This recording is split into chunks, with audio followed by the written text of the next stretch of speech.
March 11-ാം തീയതിയിലെ UPSC civil service എക്സാമിന് relevant ആയിട്ടുള്ള കുറച്ച് ടോപ്പിക്കുകളാണ് നമ്മൾ ഡിസ്കസ് ചെയ്യാൻ വേണ്ടി പോകുന്നതായിട്ടുള്ളത്. അതിൽ ആദ്യത്തേത് ന്യൂ ഡൽഹിയിലെ EV 2.0 എന്ന് പറയുന്ന പോളിസിയാണ്. ഇലക്ട്രിക് വെഹിക്കിളുമായി ബന്ധപ്പെട്ട പോളിസി കൊണ്ടുവന്നിട്ടുണ്ട്.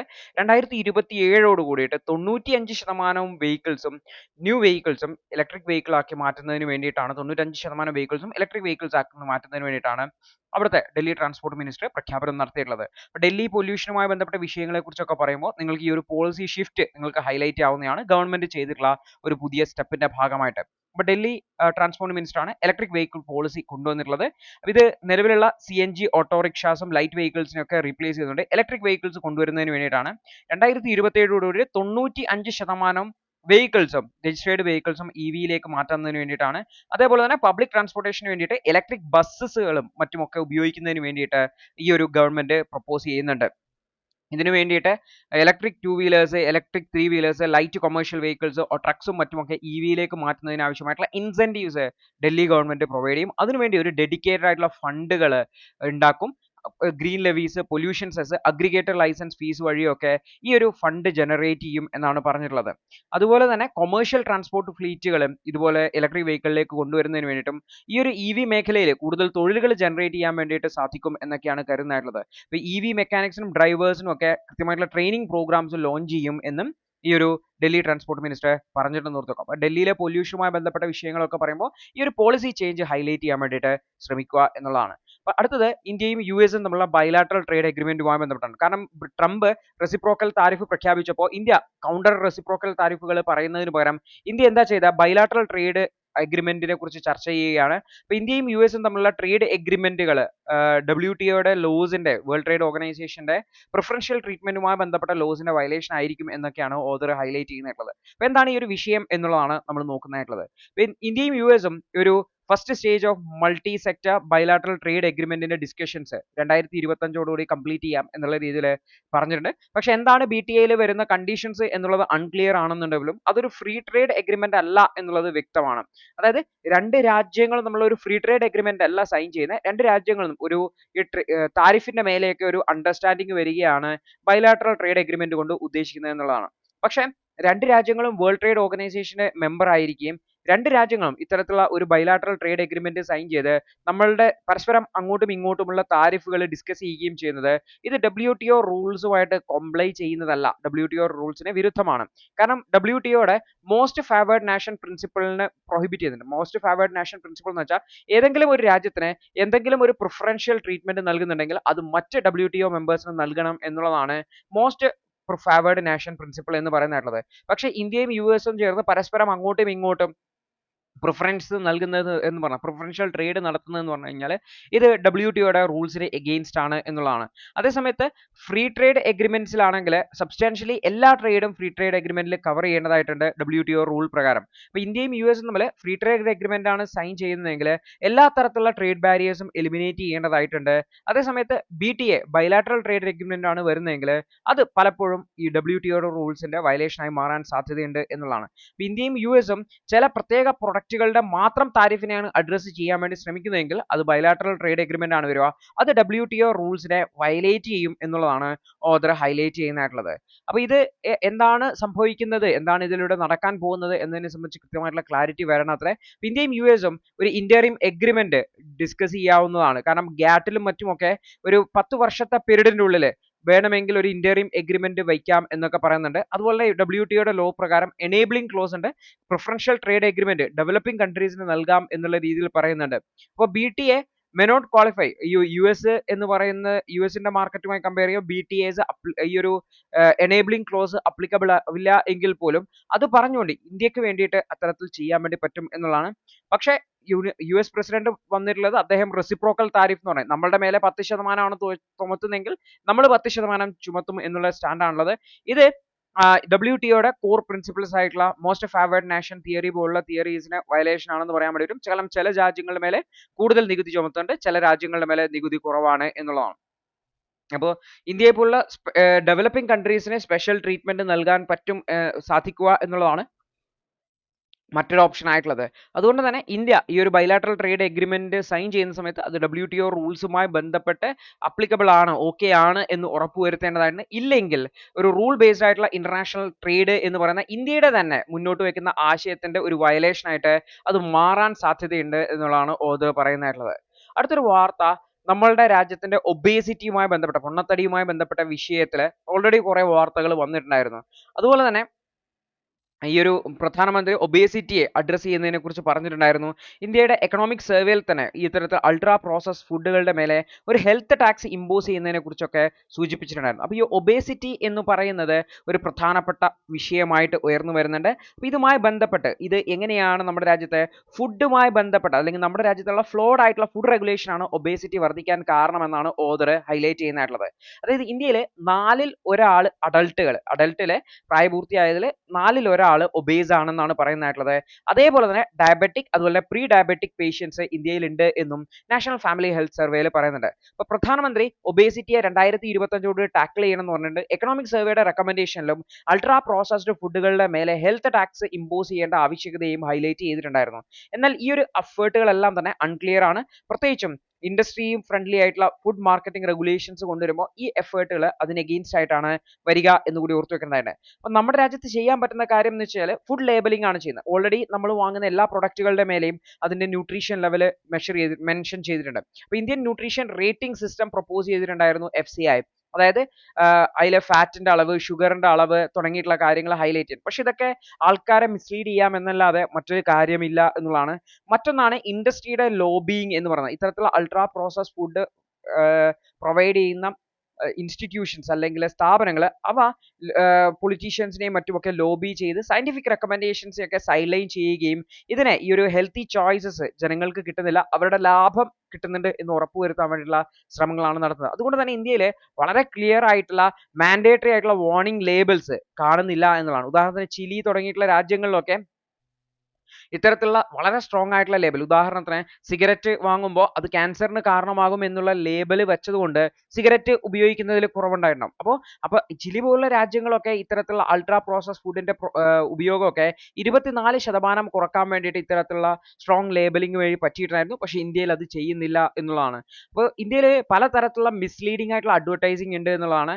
പലതരത്തിലുള്ള ലോസ് ഇത്തരത്തിലുള്ള മിസ്ലീഡിംഗ് അഡ്വർടൈസിങ്ങളെ ടാർഗറ്റ് ചെയ്യാനുണ്ടെങ്കിൽ പോലും ഇൻഎഫക്റ്റീവ് ആയിട്ടുള്ള ആംബിഗിറ്റി ഉള്ള എൻഫോഴ്സ്മെന്റ്, കൃത്യമായിട്ട് എൻഫോഴ്സ്മെന്റ് ഇല്ലാത്തതും മറ്റുമൊക്കെ ഇത് വർദ്ധിക്കുന്നതിന് കാരണമാണ്. കൺസ്യൂമർ പ്രൊട്ടക്ഷൻ ആക്ട് 2019 അതുപോലെ തന്നെ FSIയുടെ റെഗുലേഷൻസും ഒക്കെ തന്നെ അതിൽ ന്യൂട്രീഷണൽ ഇൻഫർമേഷൻ പ്രൊവൈഡ് ചെയ്യണം, ഫുഡ് അഡ്വർടൈസ്മെന്റിലും മറ്റുമൊക്കെ കാണിക്കണം എന്ന് പറഞ്ഞെങ്കിലും ആരും കാണാറില്ല. പലപ്പോഴും അൺഹെൽത്തി പ്രൊഡക്റ്റുകൾ വൾണറബിൾ ആയിട്ടുള്ള ഗ്രൂപ്പിലെ കുട്ടികളെ ടാർഗറ്റ് ചെയ്ത് അവരുടെ ആരോഗ്യസ്ഥിതി വളരെ മോശമാക്കുന്നത് കാണാൻ വേണ്ടി പറ്റും എന്നുള്ളതാണ്. ഇന്ത്യയിൽ കൃത്യമായിട്ടുള്ള റെഗുലേഷൻസ് ഇല്ല, കൃത്യമായിട്ടുള്ള ഡെഫിനിഷൻസ് ഇല്ല. അൾട്രാ ഹൈ പ്രോസസ്ഡ് ഫുഡുകളെ സംബന്ധിച്ച് ഒന്നും കൃത്യമായിട്ടുള്ള ഒരു പരിശോധനയും ഇല്ല എന്നുള്ളതൊക്കെ അൺഹെൽത്തി ആയിട്ടുള്ള പ്രൊഡക്റ്റുകൾ വളരെയധികം പരസ്യത്തിൽ വരികയും ആൾക്കാർ പർച്ചേസ് ചെയ്ത് ഉപയോഗിക്കുകയും ചെയ്യുന്നു എന്നുള്ളതാണ്. അപ്പോൾ എക്കണോമിക് സർവേ പറഞ്ഞതുപോലെ സ്ട്രിക്റ്റർ ആയിട്ടുള്ള പാക്കേജുകൾ അതുപോലെ തന്നെ മാർക്കറ്റിങ്ങിനെ കൃത്യമായിട്ട് നിയന്ത്രിക്കുക എന്നുള്ളതും അത്യാവശ്യമാണ്. അപ്പോൾ ഇന്ത്യയുടെ ന്യൂട്രീഷൻ റേറ്റിംഗ് സിസ്റ്റത്തെ സ്ക്രാപ്പ് ചെയ്ത് വളരെ സ്ട്രിക്റ്റ് ആയിട്ടുള്ള വാർണിംഗ് ലേബിൾസ് കൊണ്ടുവരിക എന്നുള്ളതാണ് ഒരു സൊല്യൂഷൻ. അതുപോലെ തന്നെ ഷുഗർ, സാൾട്ട് അതുപോലെ തന്നെ ഫാറ്റ് തുടങ്ങിയിട്ടുള്ള കോമ്പോണന്റുകൾക്ക് കൃത്യമായിട്ടുള്ള ലിമിറ്റ് സെറ്റ് ചെയ്യുക എന്നുള്ളതാണ് മറ്റൊന്ന്.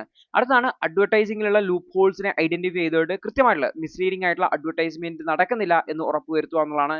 കൂടാതെ പബ്ലിക് അവയർനെസ് ക്യാമ്പയിൻസ് ഇത്തരത്തിലുള്ള അൾട്രാ ഹൈ പ്രോസസ്ഡ് ഫുഡുകളും അവയുടെ പേര് സഹിതം ഏതൊക്കെ പ്രൊഡക്റ്റുകളാണ് അൾട്രാ പ്രോസസ്ഡ് ഫുഡുകൾ, അതിൽ എന്തൊക്കെ വരും, അത് കഴിച്ചാലുള്ള ആരോഗ്യ പ്രശ്നങ്ങളെ കൃത്യമായിട്ട് ബോധവൽക്കരണം നടത്തുന്ന രീതിയിലുള്ള ക്യാമ്പയിനുകൾ നടത്തുക എന്നുള്ളതാണ്. കൃത്യമായിട്ടുള്ള ഒരു റെഗുലേറ്ററി ആക്ഷൻസ് ഇല്ല എങ്കിൽ നമ്മുടെ തലമുറ മുഴുവൻ ഇത്തരത്തിലുള്ള ഒബേസ് ആയിട്ടുള്ള ഒരു കമ്മ്യൂണിറ്റി ആയിട്ട് മാറാൻ സാധ്യതയുണ്ട് എന്നുള്ളതാണ് പറയുന്നതായിട്ടുള്ളത്.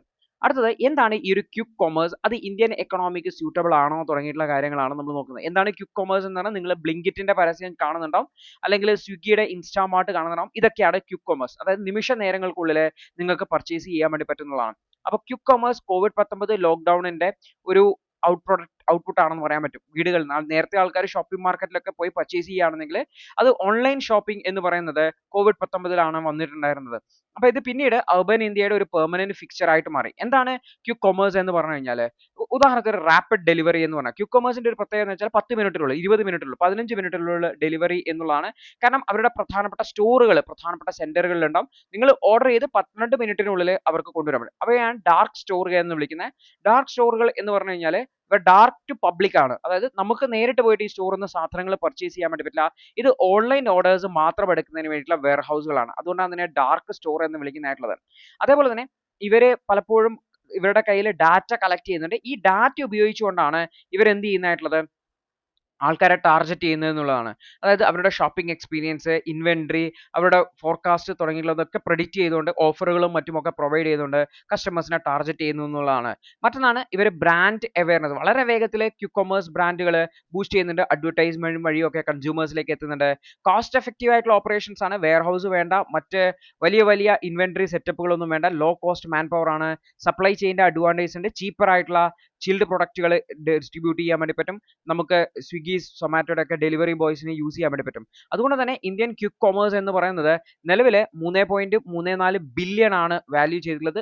അടുത്തൊരു 4-5 വർഷത്തിനുള്ളിൽ 2029 കൂടിയിട്ട് ഇത് 3 മടങ്ങ് വർദ്ധിക്കും. 9.95 ബില്യണിലേക്ക് വർദ്ധിക്കും എന്നാണ് പറയുന്നത്. ഒരു വർഷം 76% ഇയർ ഓൺ ഗ്രോത്ത് ആണ് ഈ ഒരു സെക്ടറിനുള്ളത് എന്നുള്ളതാണ്. അപ്പോൾ എന്താണ് ഇത്തരത്തിലുള്ള ക്വിക്ക് കൊമേഴ്സ് വരുന്നത് കൊണ്ടുള്ള അഡ്വാൻറ്റേജ്, ഡിസഡ്വാൻറ്റേജ്? ഒന്ന്, നമുക്ക് വളരെ വേഗത്തിൽ പ്രൊഡക്റ്റുകൾ കിട്ടും. കുറച്ച് ആൾക്കാർക്ക് തൊഴിലുകൾ കിട്ടും. നമുക്ക് ഒരുപാട് ഓഫേഴ്സ് കിട്ടും, വില കുറച്ച് കിട്ടും എന്നുള്ള അഡ്വാൻറ്റേജ് ഉണ്ട്. പക്ഷേ ആന്റി കോമ്പറ്റീറ്റീവ് ആയിട്ടുള്ള പ്രാക്ടീസസ് നടക്കുന്നുണ്ട് എന്നുള്ളതാണ്. നിലവിലുള്ള പല FMCG ക്വിക്ക് പ്ലാറ്റ്ഫോമുകൾ, ബ്ലിങ്കിറ്റ്, സെപ്റ്റോ, സ്വിഗ്ഗി, ഇൻസ്റ്റാമാർട്ട് ഒക്കെ ഇവരൊക്കെ പ്രിഡേറ്ററി പ്രൈസിംഗ് ആണ് ചെയ്യുന്നതായിട്ടുള്ളത്. അതായത് ലോക്കൽ മാർക്കറ്റ് നമ്മൾ പോയി വാങ്ങില്ല, കാരണം അതിനെക്കാട്ടും വളരെ കുറഞ്ഞ നിരവിലാണ് ഇവർ തരുക. സ്വാഭാവികമായിട്ടും നമ്മൾ ഇതിനെ ഹൈലി ഡിപ്പെൻഡ് ചെയ്യും. ലോക്കൽ മാർക്കറ്റിൽ നിന്ന് വാങ്ങാതിരിക്കുമ്പോൾ ലോക്കൽ മാർക്കറ്റുകൾ പൂട്ടിപ്പോകാൻ തുടങ്ങും. അപ്പോൾ ഇവര് പൈസ കൂട്ടും. ഇതിനെയാണ് പ്രിഡേറ്ററി പ്രൈസിംഗ് എന്ന് വിളിക്കുന്നത്. മറ്റൊന്നാണ് ഇവർ ഡാറ്റ ഡ്രിവൺ പ്രൈസിംഗ് ആണ്. ഇവര് മാർക്കറ്റിലെ പ്രൈസുകളൊക്കെ അനലൈസ് ചെയ്ത് അതിൽ നിന്നും ഒരു പ്രൈസ് കുറച്ചിട്ടാണ് നമുക്ക് നൽകുക. അതുപോലെ ലൊക്കേഷൻ അനുസരിച്ച്, ഡിവൈസ് അനുസരിച്ച്, ആൾക്കാരുടെ പർച്ചേസിംഗ് ബിഹേവിയർ ഒക്കെ അനുസരിച്ചാണ് പ്രൈസിംഗ് നൽകുന്നത് എന്നുള്ളത് ഇവർക്ക് ലാഭം ഉണ്ടാക്കാൻ പറ്റും. ഉദാഹരണത്തിന് യൂബർ ഐഫോൺ യൂസ് ചെയ്യുന്നവരെടുക്കും ആൻഡ്രോയിഡ് ഫോൺ യൂസ് ചെയ്യുന്നവർക്കും ഒരേ ദൂരത്തിന് വ്യത്യസ്ത റേറ്റ് ആണ് ഈടാക്കുന്നതെന്ന് സംബന്ധിച്ച് ഒരു പരാതിയൊക്കെ മുന്നേ വന്നിട്ടുണ്ടായിരുന്നു. കാരണം ഐഫോൺ യൂസ് ചെയ്യുന്നത് കുറച്ചുകൂടി റിച്ച് ആണ്, കുറച്ചുകൂടി ഹയർ ചാർജ് കൊടുക്കും എന്നുള്ള രീതിയിൽ. അതേപോലെ തന്നെ ഇത് റീറ്റെയിലേഴ്സിനെ ഭയങ്കരമായിട്ട് ഇമ്പാക്ട് ചെയ്യുന്നുണ്ട്. പല സ്മോൾ റീറ്റെയിലേഴ്സും ഡിസ്ട്രിബ്യൂട്ടേഴ്സും കച്ചവടം ഇല്ല, വരുമാനം ഇല്ല, അവർ മെല്ലെ മെല്ലെ മാർക്കറ്റിൽ നിന്ന് പുറത്താവുന്ന സാഹചര്യം. ഓർത്തു വെക്കുക, ഇത് പ്രിഡേറ്ററി പ്രൈസിംഗിന്റെ ഒരു ടാക്ടിക്സ് ആണ് എന്ന് കൂടി ഓർത്തു വെക്കുന്നതിന്. അപ്പോൾ ഫെയർ ആയിട്ടുള്ള ഒരു കോമ്പറ്റീഷൻ കൊണ്ടുവരുന്നതിന് റിറ്റെയിലേഴ്സിന് ഒരു ലെവൽ പ്ലേയിങ് ഫീൽഡ് നൽകേണ്ടതായിട്ടുണ്ട്. അതായത് ട്രഡീഷണൽസിനെയും അതുപോലെ തന്നെ ക്വിക്ക് കൊമേഴ്സ് പ്ലാറ്റ്ഫോംസിനെയും കോ എക്സിസ്റ്റ് ചെയ്യാൻ പറ്റുന്ന രീതിയിലുള്ള ഒരു സാഹചര്യം കൊണ്ടുവരേണ്ടതിന്റെ ആവശ്യകതയാണ് അവർ ഹൈലൈറ്റ് ചെയ്യുന്നതെന്നും കൂടി ഓർത്തു വെക്കുന്നതിന്. അടുത്തൊരു വാർത്ത, ഇന്ത്യയും കാനഡയും തമ്മിലുള്ള ബന്ധം മെച്ചപ്പെടുത്തുന്നതിന് വേണ്ടി ആവശ്യമായിട്ടുള്ള സ്റ്റെപ്പുകൾ എടുക്കാൻ വേണ്ടി ഇന്ത്യ താല്പര്യം പ്രകടിപ്പിക്കുന്നു എന്നുള്ള രീതിയിലാണ്. ഇന്ത്യയും കാനഡയും തമ്മിലുള്ള ഖലിസ്ഥാനി വിഷയവുമായി ബന്ധപ്പെട്ട് ഇന്ത്യയും കാനഡയും തമ്മിലുള്ള ബന്ധം കുറച്ച് മോശമായിട്ടുണ്ടായിരുന്നു എന്നുകൂടി ഓർത്തു വെക്കേണ്ടതായിട്ടുണ്ട്. അപ്പോൾ ഇന്ത്യൻ ഹൈ കമ്മീഷണർ കാനഡയിൽ പോസ്റ്റ് ചെയ്യുന്നതിനെ കുറിച്ച് ഇന്ത്യ ആലോചിക്കുന്നുണ്ട്. പ്രത്യേകിച്ചും നിജാർ കേസുമായി ബന്ധപ്പെട്ടുള്ള ആ ഒരു പ്രശ്നങ്ങളൊക്കെ അവസാനിച്ചതോടെ 2023 ഇന്ത്യൻ ഹൈ കമ്മീഷണറെ തിരിച്ചു വിളിച്ചിട്ടുണ്ടായിരുന്നത്. അതുപോലെ ഇന്ത്യയിൽ ഉണ്ടായിരുന്ന 6 കനേഡിയൻ ഡിപ്ലോമാറ്റുകളെയും ഇന്ത്യ എക്സ്പെൽ ചെയ്തിട്ടുണ്ടായിരുന്നു. ഖലിസ്ഥാനി ലീഡർ ആയിട്ടുള്ള ഹർദീപ് സിംഗ് നിജാറിന്റെ കൊലപാതകവുമായി ബന്ധപ്പെട്ട് ഇന്ത്യക്ക് ഇടപെടലുകളുണ്ട്, ഇന്ത്യയുടെ ഇൻവോൾവ്മെന്റ് ഉണ്ട് എന്നുള്ള ആരോപണത്തെ തുടർന്നായിരുന്നു, കാനഡ ആരോപിച്ചതിനെ തുടർന്നായിരുന്നു ഇന്ത്യ ഇത്തരത്തിലുള്ള ഒരു സ്റ്റെപ്പിലേക്ക് പോയിട്ടുണ്ടായിരുന്നത്. മാർക്ക് കാർണി, അദ്ദേഹം ഇൻകമിംഗ് കനേഡിയൻ പ്രൈം മിനിസ്റ്റർ ആണ്. അദ്ദേഹം ഇന്ത്യയുമായിട്ടുള്ള ബന്ധം മെച്ചപ്പെടുത്തുന്നതിനുമായി ബന്ധപ്പെട്ട ചർച്ചകൾ താല്പര്യം പ്രകടിപ്പിച്ചിട്ടുണ്ട്. പ്രത്യേകിച്ചും രണ്ട് രാജ്യങ്ങളും തമ്മിലുള്ള ട്രേഡ് റിലേഷൻസും മറ്റുമൊക്കെ മെച്ചപ്പെടുത്തുന്നതിന് വേണ്ടിയിട്ടാണെന്നുള്ള അതുമായി ബന്ധപ്പെട്ട ഡിപ്ലോമാറ്റിക് ടോക്കുകൾ നടക്കാൻ പോവാണ്. അതിന്റെ ഭാഗമായിട്ട് ഇന്ത്യൻ ഹൈ കമ്മീഷണേഴ്സ് തിരിച്ച് വരും എന്നുള്ള രീതിയിലാണ് മനസ്സിലാക്കുന്നത്. നിജ കേസ് ലീഗൽ പ്രൊസീഡിങ്സിൽ നടക്കുന്നുണ്ട്. അത് ചിലപ്പോൾ ഇന്ത്യയും കാനഡയും തമ്മിലുള്ള ബന്ധത്തെ മോശപ്പെടുത്തിയേക്കാം. ബട്ട് ഈ ഒരു കാർണിയുടെ പൊളിറ്റിക്കൽ ഇൻഎക്സ്പീരിയൻസ് അത് ചിലപ്പോൾ ചാലഞ്ചസ് ആവാം എന്നുള്ളതാണ് പറയുന്നതായിട്ടുള്ളത്. പക്ഷേ ഇന്റർനാഷണൽ എക്സ്പീരിയൻസും മറ്റുമൊക്കെ ഉപയോഗിച്ചുകൊണ്ട് ഫോറിൻ പോളിസിയൊക്കെ ഇന്ത്യയുമായിട്ടുള്ള ബന്ധം മെച്ചപ്പെടുത്തുന്നതിന് വേണ്ടിയുള്ള ശ്രമങ്ങൾ നടക്കുന്നു എന്നുള്ളത് നല്ലൊരു കാര്യമാണ് എന്നാണ് പറഞ്ഞത്. അടുത്തത്, പാർലമെന്ററി പാനൽ ഗവൺമെന്റിനോട് വളരെ വേഗത്തിൽ സെൻസസ് നടത്താൻ വേണ്ടിയിട്ട് ആവശ്യപ്പെട്ടു എന്നുള്ളതാണ്. Parliamentary standing committee on home affairs ആണ് സെൻസസ് എത്രയും വേഗം നടത്തണം എന്നുള്ള ആവശ്യം മുന്നോട്ട് വെച്ചത് എന്നുകൂടി ഓർത്തു വെക്കുന്നതുണ്ട്. അപ്പോൾ parliamentary standing committee on home affairs census എത്രയും വേഗത്തിൽ നടത്തണം എന്നാണ് പറഞ്ഞിട്ടുള്ളത്. Union ministry of home affairs illegal ഇമിഗ്രൻസിന്റെ ഡാറ്റ കളക്ട് ചെയ്യുന്നതുമായി ബന്ധപ്പെട്ട വിഷയത്തിലാണ് ഈ ഒരു ബംഗ്ലാദേശീസും റോഹിംഗ്യാസിന്റെ ഒക്കെ ഡാറ്റ അവൈലബിൾ ആക്കുന്ന വിഷയത്തിലാണ് എത്രയും വേഗം സെൻസസ് നടത്തണം എന്നുള്ള ആവശ്യം പറഞ്ഞിട്ടുള്ളത്. അപ്പോൾ ഇല്ലീഗലി സെറ്റിൽഡ് ആയിട്ടുള്ള റോഹിംഗ്യാസിനെ ഐഡന്റിഫൈ ചെയ്യുന്നതിനും അവരെ തിരിച്ചയക്കുന്നതിനും വേണ്ടിയുള്ള ശ്രമങ്ങൾ ഹോം മിനിസ്ട്രിയുടെ ഭാഗത്ത് നിന്നുണ്ടാവണമെന്നും ഈ കമ്മിറ്റി ആവശ്യപ്പെട്ടിട്ടുണ്ട്. അതേപോലെ തന്നെ ഡിജിറ്റൽ പ്ലാറ്റ്ഫോമുകളും മൊബൈൽ കണക്ഷൻസും ആധാർ ഡാറ്റയൊക്കെ ഉപയോഗിച്ചുകൊണ്ട് റിയൽ ടൈം ഡാറ്റ കളക്ട് ചെയ്യുന്നതിനെ കുറിച്ചൊക്കെ ആൾക്കാരുടെ ഡാറ്റ കളക്ട് ചെയ്യുന്നതിനെ കുറിച്ച് കമ്മിറ്റി അന്വേഷിച്ചു എന്നുകൂടി ഓർത്തു വെക്കേണ്ടതാണ്. അതുപോലെ തന്നെ ആധാർ ഡാറ്റാബേസുമായിട്ട് ഡാറ്റ ലിങ്ക് ചെയ്യുന്നത് വഴി മാനുവൽ ക്രോസ് ചെക്കിംഗ് കുറക്കാൻ പറ്റും എന്ന് കമ്മിറ്റി പറഞ്ഞിട്ടുണ്ടായിരുന്നു. 2021 നടക്കേണ്ട സെൻസസ് ആണ് COVID-19 കാരണം ഇൻഡെഫിനിറ്റ്ലി പോസ്റ്റ്പോൺ ചെയ്തിട്ടുള്ളത്. അപ്പോൾ മിനിസ്ട്രി ഓഫ് ഹോം അഫയേഴ്സ് സെൻസസിന് വേണ്ടിയിട്ട് 1310 കോടിയോളം രൂപ 2024-25 അലോക്കേറ്റ് ചെയ്തിട്ടുണ്ടെങ്കിലും ഇത് പിന്നീട് 572 കോടിയായിട്ട് കുറച്ചിട്ടുണ്ടായിരുന്നു എന്നുകൂടി ഓർത്തു വെക്കുക. 2025-26 574 കോടി മാത്രമാണ് അലോക്കേറ്റ് ചെയ്തിട്ടുള്ളത് എന്നുകൂടി ഓർത്തു വെക്കുക. അപ്പോൾ അതുമായി ബന്ധപ്പെട്ട വർക്കുകൾ പാരലലി നടക്കുന്നുണ്ട് എന്നാണ് ഹോം മിനിസ്ട്രിയിൽ നിന്ന് അറിയിച്ചിട്ടുള്ളത് എന്നുള്ളതാണ്. അടുത്തത് സിപ്രിയുടെ റിപ്പോർട്ട് വന്നിട്ട് ആംസ് ട്രേഡുമായി ബന്ധപ്പെട്ട റിപ്പോർട്ടാണ്. ആംസ് ട്രേഡിൽ നോക്കിക്കഴിഞ്ഞാൽ ഇന്ത്യ ഏറ്റവും കൂടുതൽ ആയുധങ്ങൾ ഇമ്പോർട്ട് ചെയ്ത രാജ്യം ഉക്രൈനാണ്. ഉക്രൈൻ കഴിഞ്ഞു കഴിഞ്ഞാൽ സെക്കൻഡ് ഹയസ്റ്റ് ഇമ്പോർട്ടർ എന്ന് പറയുന്നത് ഇന്ത്യയാണ് എന്നുള്ളതാണ് സിപ്രിയുടെ റിപ്പോർട്ടിൽ പറയുന്നതായിട്ടുള്ളത്. അപ്പോൾ നമുക്ക് നോക്കാം എന്താണ് സിപ്രിയുടെ റിപ്പോർട്ട്. ഉക്രൈൻ ആണ് 2020-24 കാലഘട്ടത്തിൽ ഏറ്റവും കൂടുതൽ ആയുധങ്ങൾ ഇമ്പോർട്ട് ചെയ്ത രാജ്യം എന്ന് പറയുന്നത്. അതായത് റഷ്യയുമായിട്ടുള്ള യുദ്ധത്തിന്റെ ഭാഗമായിട്ട് ഇവർ നോർമലി ഇമ്പോർട്ട് ചെയ്യുന്നതിന്റെ 100 മടങ്ങാണ് ഇവർ ആയുധങ്ങൾ ഇമ്പോർട്ട് ചെയ്തിട്ടുള്ളത് എന്ന് ഓർത്ത് വെക്കാം. സെക്കൻഡ് ഹയസ്റ്റ് ആംസ് ഇമ്പോർട്ടർ നമ്മുടെ രാജ്യമായിട്ടുള്ള ഇന്ത്യയാണ്. ഇന്ത്യയുടെ ടോട്ടൽ ഇമ്പോർട്ട് 9.3% കുറഞ്ഞിട്ടുണ്ട് 2015 മുതൽ 24 വരെയുള്ള പീരീഡ് നോക്കുമ്പോഴെങ്കിൽ പോലും. ഇന്ത്യ സെക്കൻഡ് ലാർജസ്റ്റ് ഇമ്പോർട്ടർ തന്നെയാണ്. ആരാണ് SIPRI? Stockholm International Peace Research Institute ആണ്, ഒരു ഇൻഡിപെൻഡന്റ് ഏജൻസിയാണ്. അവർ നടത്തിയ സ്റ്റഡീസ് റിപ്പോർട്ടാണ് പുറത്തേക്ക് വന്നിട്ടുള്ളത്. അപ്പോൾ ഇന്ത്യ എന്ന് പറയുന്നത് ബിഗ്ഗസ്റ്റ് ആം എക്സ്പോർട്ട് ഡെസ്റ്റിനേഷൻ ആണ് റഷ്യക്കും ഫ്രാൻസും. ഇന്ത്യയിലേക്ക് ഏറ്റവും കൂടുതൽ വെപ്പൺസ് നൽകുന്ന രാജ്യങ്ങൾ ഒന്ന് റഷ്യയാണ്, ഒന്ന് ഫ്രാൻസ് ആണ്. റഷ്യൻ എക്സ്പോർട്ടുകൾ ഇന്ത്യയിലേക്ക് കുറഞ്ഞിട്ടുണ്ട് എങ്കിൽ പോലും പ്രധാനപ്പെട്ട രണ്ട് രാജ്യങ്ങൾ റഷ്യയും ഫ്രാൻസും തന്നെയാണെന്ന് ഓർത്ത് വെക്കാം. 1990-94 കാലഘട്ടത്തിലെ ചൈന ടോപ്പ് 10 ഇമ്പോർട്ടർ എന്ന കാറ്റഗറിയിൽ നിന്ന് പുറത്തേക്ക് പോയിട്ടുണ്ട്. ഇത് പ്രധാനപ്പെട്ട കാരണം ചൈന സ്വന്തമായിട്ട് ആയുധങ്ങൾ ഉൽപ്പാദിപ്പിക്കാൻ വേണ്ടി തുടങ്ങി എന്നുള്ളതാണ്. പാകിസ്ഥാനിലേക്കുള്ള ഇമ്പോർട്ടുകൾ 61% വർദ്ധിച്ചിട്ടുണ്ട്. പ്രധാനമായിട്ടും പാകിസ്ഥാന് ആയുധങ്ങൾ നൽകുന്നത് ചൈനയാണ് എന്നുകൂടി ഓർത്ത് വെക്കുക. യൂറോപ്യൻ ആം ഇമ്പോർട്ടുകൾ 155% വർദ്ധിച്ചിട്ടുണ്ട്. US അതിന്റെ ഗ്ലോം ആം എക്സ്പോർട്ട് 43% ഷെയറിലേക്ക് US ഇൻക്രീസ് ചെയ്തിട്ടുണ്ട് എന്നുള്ളതാണ്. റഷ്യയുടെ ആം എക്സ്പോർട്സ് 64%ത്തിലേക്ക് കുറഞ്ഞിട്ടുണ്ട് എന്നുകൂടി ഓർത്തു വെക്കേണ്ടത്. ഏറ്റവും കൂടുതൽ ആംസ് എക്സ്പോർട്ട് ചെയ്യുന്നതിൽ ഫ്രാൻസ് സെക്കൻഡ് ലാർജസ്റ്റ് ആം എക്സ്പോർട്ടർ ആയിട്ട് മാറിയിട്ടുണ്ട് എന്നുകൂടി ഓർത്തു വയ്ക്കേണ്ടതായിട്ടുണ്ട്. അപ്പോൾ India large portion of French arms export, French export ചെയ്യുന്നതിന്റെ ആംസിന്റെ 28%-ഓളം ഇന്ത്യക്കാണ്. പ്രധാനമായിട്ടും റാഫേൽ ജെറ്റുകളും സ്കോർപിയൻ ക്ലാസ് സബ്മറൈനുകളും ഒക്കെയാണ്. അതുപോലെ തന്നെ global arms transfer volume almost stable തന്നെയാണ്. ഇറ്റലി 6th പൊസിഷനിലേക്ക് ഉയർന്നിട്ടുണ്ട് എന്നാണ്. ഉക്രൈനിലാണ് ടോട്ടൽ ആം ഇമ്പോർട്ട്സിന്റെ 8.8% കിട്ടിയിട്ടുള്ളത് എന്നുകൂടി ഓർത്തു വയ്ക്കേണ്ടതായിട്ടുണ്ട്. അത് ആംസ് ട്രേഡ് ഓൾമോസ്റ്റ് സ്റ്റേബിൾ തന്നെയാണ്. ചില രാജ്യങ്ങൾ കൂടുതലായിട്ട് ഇമ്പോർട്ട് ചെയ്യുന്നുണ്ട്, ചില രാജ്യങ്ങൾ ചൈനയെ പോലുള്ള രാജ്യങ്ങൾ ആഭ്യന്തര ഉൽപ്പാദനം വർദ്ധിപ്പിച്ചിട്ടുണ്ട് എന്നുകൂടി ഓർത്തു വെക്കാം. അടുത്തത് US എയ്ഡ് പ്രോഗ്രാമിന്റെ 83% പ്രോഗ്രാമുകളും US ക്യാൻസൽ ചെയ്തു എന്ന് പറഞ്ഞിട്ടുള്ള വാർത്തയാണ്. ഓൾറെഡി ഇത് പ്രഖ്യാപനത്തിൽ ഉണ്ടായതാണ്, അതുമായി ബന്ധപ്പെട്ട് വന്നിട്ടുള്ള ഒരു കൺഫർമേഷൻ ആണ്. US എയ്ഡ് പ്രോഗ്രാമിന്റെ ഇന്റർനാഷണൽ അസിസ്റ്റൻസ് നൽകുന്ന പ്രോഗ്രാമുകളാണ്. അതിൽ 83% കട്ട് ഡൗൺ ചെയ്തു എന്നുള്ളതാണ്. 5200-ഓളം കോൺട്രാക്റ്റുകൾ ക്യാൻസൽ ചെയ്തിട്ടുണ്ട്. അതുവഴി tens of billions of dollars അവർ ചെയ്യുന്നു എന്നുള്ളതാണ്. പ്രോഗ്രാംസ് ഇൻഎഫക്റ്റീവ് ആണ് എന്നുള്ള USന്റെ പരിശോധന, ആഭ്യന്തര പരിശോധന അടിസ്ഥാനത്തിലാണ് ഇത് ക്യാൻസൽ ചെയ്തിട്ടുള്ളത് എന്നുകൂടി ഓർത്തു വെക്കേണ്ടതായിട്ടുണ്ട്. അടുത്തൊരു വാർത്ത എന്ന് പറഞ്ഞാൽ ഷോക്ക് വേവുകൾ കോസ്മിക് പാർട്ടിക്കിൾസിനെ ആക്സലറേറ്റ് ചെയ്യുന്നു എന്ന് പറഞ്ഞിട്ടുള്ള ഒരു വാർത്തയാണ്. ഒരു കോസ്മിക് പാർട്ടിക്കിൾ പെട്ടെന്ന് ആക്സലറേറ്റ് ചെയ്യാണ്, പ്രത്യേകിച്ചും അതിന്റെ ഷോക്ക് വേവ്സ് ഉണ്ടാവുമ്പോൾ എന്നുള്ളതാണ്. ഭൂമിയുടെ അടുത്ത് വെച്ച് ഇത്തരത്തിലുള്ള കോസ്മിക് പാർട്ടിക്കിൾ ആക്സലറേറ്റ് ചെയ്യുമ്പോൾ അത് ഭൂമിയുടെ മാഗ്നറ്റിക് ഫീൽഡുമായിട്ടൊക്കെ ഇന്ററാക്ട് ചെയ്യും, നമ്മുടെ സാറ്റലൈറ്റുകളെയും മറ്റുമൊക്കെ ഡാമേജ് ചെയ്യാൻ സാധ്യതയുണ്ട് എന്നുകൂടി ഓർത്തു വെക്കുന്നതാണ്. അപ്പോൾ കൊളീഷൻസ് ഒന്നും ഇല്ലാതെ ഉണ്ടാവുന്ന ഷോക്ക് വേവുകൾ അത് യൂണിവേഴ്സിൽ ഉണ്ടാവുന്നുണ്ട്. ഇത് ഇലക്ട്രോൺസിനെയും മറ്റുമൊക്കെയുള്ള പാർട്ടിക്കിൾസിനെ ആക്സലറേറ്റ് ചെയ്യുന്നുണ്ട് എക്സ്ട്രീംലി ഹൈ സ്പീഡിലേക്ക് എന്നുള്ളതാണ് സ്റ്റഡി വന്നിട്ടുള്ളത്. അപ്പോൾ ഇത്തരത്തിലുള്ള ഷോക്ക് വേവുകൾ സാധാരണ രണ്ട് നക്ഷത്രങ്ങൾ കൂട്ടിയിടിക്കുമ്പോൾ അല്ലെങ്കിൽ സൂപ്പർനോവ എക്സ്പ്ലോഷൻ ഇത്തരം സാഹചര്യങ്ങളിലൊക്കെയാണ് ഷോക്ക് വേവുകൾ ഉണ്ടാവാറുള്ളത്. ഇതൊന്നുമല്ലാതെ പ്ലാസ്മയിൽ നിന്നും ജനറേറ്റ് ചെയ്യുന്ന ഷോക്ക് വേവുകൾ, അതെയാണ് കൊളീഷൻലെസ് ഷോക്ക് വേവ് എന്ന് വിളിക്കുന്നത്. ഇത് വളരെ പവർഫുൾ ആയിട്ടുള്ള നാച്ചുറൽ ആക്സലറേറ്റേഴ്സ് ആയിട്ട് മാറുന്നു എന്നുള്ളതാണ് സ്റ്റഡിയിൽ പറയുന്നത്. അപ്പോൾ ഈ ഒരു ഹൈ എനർജി പാർട്ടിക്കിൾസ് സ്പേസിൽ ജനറേറ്റ് ചെയ്യുന്നതിന്റെ ഒരു പ്രധാനപ്പെട്ട കാരണം ഇത്തരത്തിലുള്ള ഷോക്ക് വേവുകളാണ് എന്നുള്ളതാണ് സയന്റിസ്റ്റുകൾ മനസ്സിലാക്കുന്നത്. അപ്പൊ പ്ലാസ്മ എന്ന് പറഞ്ഞു കഴിഞ്ഞാൽ നമ്മൾ ഒരു ഗ്യാസ് ഓഫ് ചാർജ്ഡ് പാർട്ടിക്കിൾസ് എന്ന് പറയാൻ വേണ്ടി പറ്റും. അപ്പൊ ഇത് ഷോക്ക് വേവ്സ് അതിന്റെ എനർജി അത് ഇലക്ട്രോമാഗ്നറ്റിക് ഫോഴ്സിലേക്ക് ട്രാൻസ്ഫർ ചെയ്യുന്നുണ്ട്. ഇത് ഡയറക്റ്റ് പാർട്ടിക്കിൾ കൊളീഷൻ വഴിയല്ല, ഇതിന്റെ ഇലക്ട്രോമാഗ്നറ്റിക് ഫോഴ്സ് വഴിയാണ് ഇത്തരത്തിലുള്ള ട്രാൻസ്ഫർ ചെയ്യുന്നത്. ഈ ഒരു ഇന്റർ പാർട്ടിക്കിൾ ഡിസ്റ്റൻസ് എന്ന് പറഞ്ഞു കഴിഞ്ഞാൽ സോളിഡ്സിലോ ലിക്വിഡ്സിനെ കമ്പയർ ചെയ്യുന്നതിനേക്കാൾ വളരെ കൂടുതലാണ് പ്ലാസ്മയിലുള്ളത്. അതായത് പ്ലാസ്മയിൽ സാധാരണ പാർട്ടിക്കിൾസ് അങ്ങനെ കൊളൈഡ് ചെയ്യുന്നില്ല, വളരെ ദൂരത്താണുള്ളത്. പക്ഷെ ഇവ ഇന്ററാക്ട് ചെയ്യുന്നത് ഇലക്ട്രോമാഗ്നറ്റിക്കലി ആണെന്ന് പറഞ്ഞത്, ഇലക്ട്രോമാഗ്നറ്റിക് വേവ്സ് ആയിട്ടാണ്.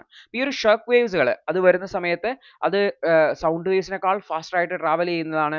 അത് പ്ലാസ്മയുടെ അടുത്തൂടെ കടന്നു പോകുമ്പോൾ അത് നിയർ ലൈറ്റ് സ്പീഡുകളിലേക്ക് ഇലക്ട്രോണിനെ എത്തിക്കാൻ കാരണമാവുന്നു എന്നാണ് പറയുന്നത്. അപ്പോൾ ഇത്തരത്തിലുള്ള ഇലക്ട്രോൺ ഇഞ്ചക്ഷൻ പ്രോബ്ലംസ്, പ്രത്യേകിച്ചും ഇലക്ട്രോൺസ് എങ്ങനെയാണ് ഹൈ സ്പീഡിലേക്ക് ആക്സലറേറ്റ് ചെയ്യുന്നത് എന്നതിനെ സംബന്ധിച്ച് സയന്റിസ്റ്റുകൾക്ക് പണ്ടേ തന്നെ ഒരു മിസ്റ്ററി ആയിട്ടുണ്ടായിരുന്നു. അതിനെ സോൾവ് ചെയ്യാൻ വേണ്ടിയിട്ട് ഈ ഒരു ഷോക്ക് വേവ്സുമായി ബന്ധപ്പെട്ട സ്റ്റഡീസ് സഹായിച്ചു എന്നുള്ളതാണ്. അപ്പോൾ നാസയുടെ MMS, തെമിസ്, അതുപോലെ എർട്ടമിസ് തുടങ്ങിയിട്ടുള്ള മിഷൻസ് ഉള്ള ഡാറ്റയുടെ അടിസ്ഥാനത്തിലാണ് ഈ ഒരു സ്റ്റഡി വന്നിട്ടുള്ളത്. ഇത്തരത്തിലുള്ള ആക്സലറേറ്റഡ് ആയിട്ടുള്ള പാർട്ടിക്കിൾ ഭൂമിയുടെ മാഗ്നറ്റോസ്ഫിയറുമായി ബന്ധപ്പെട്ട് ഇന്ററാക്ട് ചെയ്യുകയും അത് ഭൂമിയുടെ സാറ്റലൈറ്റുകളെയും മറ്റുമൊക്കെ ഡാമേജ് ചെയ്യാനും മറ്റുമൊക്കെ ഇലക്ട്രോണിക് ഉപകരണങ്ങളെയൊക്കെ ഡാമേജ് ചെയ്യാൻ കാരണമാകുന്നു എന്നുള്ളതാണ്. അടുത്തൊരു വാർത്ത ഹിന്ദുവിൽ വന്ന സയൻസ് ക്യൂസ് ആണ്, നാഷണൽ പാർക്സുമായി ബന്ധപ്പെട്ടതാണ്. അപ്പോൾ അത് ക്യൂസിൽ വന്നിട്ടുള്ള പ്രധാനപ്പെട്ട കുറച്ച് ടോപ്പിക് കാര്യങ്ങളാണ് നമ്മൾ ഡിസ്കസ് ചെയ്യുന്നതായിട്ടുള്ളത്. ഇന്ത്യയിൽ 104 എക്സിസ്റ്റിംഗ് നാഷണൽ പാർക്കുകളാണുള്ളത്. അപ്പോൾ ഇതിൽ ഈ ഒരു നാഷണൽ പാർക്കുകളിൽ കാറ്റിൽ ഗ്രേസിംഗ്, അതായത് പുല്ല് കഴിക്കാൻ വേണ്ടിയിട്ട് കാറ്റിൽ ഗ്രേസിംഗ് അലൗഡ് അല്ല എന്ന് ഓർത്ത് വെക്കുക. കാരണം നാഷണൽ പാർക്കിന്റെ പ്രൈമറി ഉദ്ദേശം വൈൽഡ് ലൈഫിനെ കൺസർവ് ചെയ്യുക എന്നുള്ളതാണ്. അപ്പോൾ ഇവിടെ ഗ്രേസിങ്ങിന് പുല്ല് മേയാൻ വേണ്ടി വിട്ട് കഴിഞ്ഞാൽ അത് എക്കോസിസ്റ്റത്തെ ഡിസ്റപ്റ്റ് ചെയ്യും. അത് എന്തുകൊണ്ട് തന്നെ കാറ്റിൽ ഗ്രേസിംഗ് നാഷണൽ പാർക്കുകളിൽ പ്രൊഹിബിറ്റ് ചെയ്തിട്ടുണ്ടെന്ന് ഓർത്ത് വെക്കുന്നത് തന്നെ. ഇന്ത്യയിൽ ഏറ്റവും കൂടുതൽ നാഷണൽ പാർക്ക് ഉള്ളത് മധ്യപ്രദേശിലാണെന്ന് ഓർത്ത് വെക്കുക. അപ്പോൾ 11 നാഷണൽ പാർക്കുകളാണ് മധ്യപ്രദേശിലുള്ളത്. അപ്പോൾ ഇതിൽ നമ്മൾ ഓർത്ത് വെക്കണേ ഹെമിസ് നാഷണൽ പാർക്ക് വളരെ പ്രശസ്തമാണ്. 200 സ്നോ ലെപ്പാർഡ് പോപ്പുലേഷൻ ഉള്ള ഒരു നാഷണൽ പാർക്കാണ് ഹെമിസ് നാഷണൽ പാർക്ക് എന്നുകൂടി ഓർത്ത് വെക്കാം. മറ്റൊരു നാഷണൽ പാർക്കാണ് Valley of flowers national park എന്ന് പറയുന്നത്. 1982 എസ്റ്റാബ്ലിഷ് ചെയ്യുന്ന ഉത്തരാഖണ്ഡിലാണ് ഇത് ലൊക്കേറ്റ് ചെയ്തിട്ടുള്ളതെന്ന് ഓർത്ത് വെക്കാം. എൻഡമിക് ആയിട്ടുള്ള ആൽപൈൻ ഫ്ലവേഴ്സിനൊക്കെ വളരെ ഫേമസ് ആണ് Valley of flowers national park എന്നുകൂടി ഓർത്തു വെക്കേണ്ടതായിട്ട്. അപ്പോൾ ഇതാണ് ഇന്ത്യയിലെ നാഷണൽ പാർക്കുകളുടെ ഡാറ്റ എന്ന് പറയുന്നത്. ഇപ്പോൾ 11 നാഷണൽ പാർക്കുകളാണ് മധ്യപ്രദേശിൽ ഏറ്റവും കൂടുതൽ അവിടെയാണെന്ന് പറയാൻ വേണ്ടി വരും. ആൻഡമാൻ നിക്കോബാറിലൊക്കെ ഒരുപാട് നാഷണൽ പാർക്കുകളുണ്ട് എന്നുകൂടി ഓർത്തു വയ്ക്കേണ്ടതായിട്ട് ഉണ്ട്. അടുത്തൊരു വാർത്ത എന്ന് വെച്ചാൽ ചന്ദ്രനിലേക്ക് വിട്ടിട്ടുള്ള ഒരു പ്രൈവറ്റ് മിഷൻ ആയിരുന്നു അഥീന എന്ന് പറയുന്ന മിഷൻ. ഒരു ലൂണാർ ലാൻഡർ ആയിരുന്നു. ചന്ദ്രന്റെ സൗത്ത് പോളിൽ ഇറങ്ങാൻ വേണ്ടിയിട്ടായിരുന്നു ശ്രമം. പക്ഷെ അഥീന മിഷൻ ഫെയിലിയർ ആയിപ്പോയി. അമേരിക്കൻ കമ്പനിയുടെ ഒരു മിഷൻ ആയിരുന്നു എന്ന് ഓർത്തുക. ഓൾറെഡി ചന്ദ്രനിലേക്ക് ആൾക്കാരെ അയക്കാൻ വേണ്ടിയിട്ട് അമേരിക്കയുടെ എർട്ടമിസ് എന്ന് പറയുന്ന മിഷൻ നടക്കുന്നുണ്ട്. അപ്പോൾ അതിന്റെ സപ്പോർട്ടിംഗ് ആയിട്ടാണ് ഈ ഒരു അഥീന ലാൻഡർ പോയിട്ടുണ്ടായിരുന്നത്. പക്ഷെ ഇത് ലാൻഡ് ചെയ്യുന്ന സമയത്ത് ചെരിഞ്ഞുപോയി. അതിന്റെ ഭാഗമായിട്ട് അതൊരു ഫെയിലിയർ ആയി പോയി എന്നുള്ളതാണ്. അപ്പോൾ ഈ ഒരു അഥീന ലാൻഡർ ഓർത്തു വെക്കുക, ചന്ദ്രനിലേക്ക് പോയതാണ്, ഒരു ഫെയിലിയർ മിഷൻ ആണെന്ന് ഓർത്തു വെക്കുക. അടുത്തത് മണിപ്പൂർ ക്രൈസിസുമായി ബന്ധപ്പെട്ടാണ്. മണിപ്പൂർ ക്രൈസിസിലെ നാഷണൽ ഹൈവേ ഒക്കെ ബ്ലോക്ക് ചെയ്ത കാര്യം നമ്മൾ കഴിഞ്ഞ ദിവസം പറഞ്ഞായിരുന്നു. മണിപ്പൂരിലെ ഈ ഒരു എത്നിക് ക്രൈസിസിനെ എൻഡ് ചെയ്യാൻ വേണ്ടിയിട്ട് അവിടെ പ്രസിഡന്റ് റൂൾ ഇമ്പോസ് ചെയ്തിട്ടുണ്ടെങ്കിലും അത് കാര്യമായിട്ടുള്ള ഒരു മാറ്റത്തിലേക്ക് കൊണ്ടുവന്നില്ല. സമാധാനം ഇതുവരെ കൊണ്ടുവരാൻ പറ്റില്ല. പ്രതിഷേധങ്ങളും മറ്റുമൊക്കെയാണ്. ഇതുവരെ വെപ്പൺസിനെ തിരിച്ചെടുക്കാൻ വേണ്ടി പറ്റിയിട്ടില്ല എന്നുള്ള കൺസേൺസ് ഒക്കെയാണ് പറയുന്നതായിട്ടുള്ളത്. അടുത്തത് ഇന്ത്യൻ യൂണിവേഴ്സിറ്റികളിലെ വൈസ് ചാൻസലറെ അപ്പോയിന്റ് ചെയ്യുമായി ബന്ധപ്പെട്ട UGCയുടെ ഗൈഡ് ലൈൻസുമായി ബന്ധപ്പെട്ടാണ്. ഈ ഒരു വിഷയം നമ്മൾ പല പ്രാവശ്യം ഡിസ്കസ് ചെയ്തിട്ടുള്ളതാണ്. എന്താണ് പ്രൊവിഷൻ, എന്താണ് UGCയുടെ ഗൈഡ് ലൈൻസ്, എന്താണ് അതുമായി ബന്ധപ്പെട്ട ഇഷ്യൂസ്. അപ്പോൾ ഇത് ഓൾറെഡി ഡിസ്കസ് ചെയ്തുകൊണ്ട് വീണ്ടും ആവർത്തിക്കുന്നില്ല. അപ്പോൾ ഇത്രയും ടോപ്പിക്കുകളാണ് ഇന്നേ ദിവസം ഉണ്ടായിരുന്നത്. കൃത്യമായിട്ട് മനസ്സിലാക്കുക, കൃത്യമായിട്ട് റിവിഷൻ ചെയ്യുക. All the best.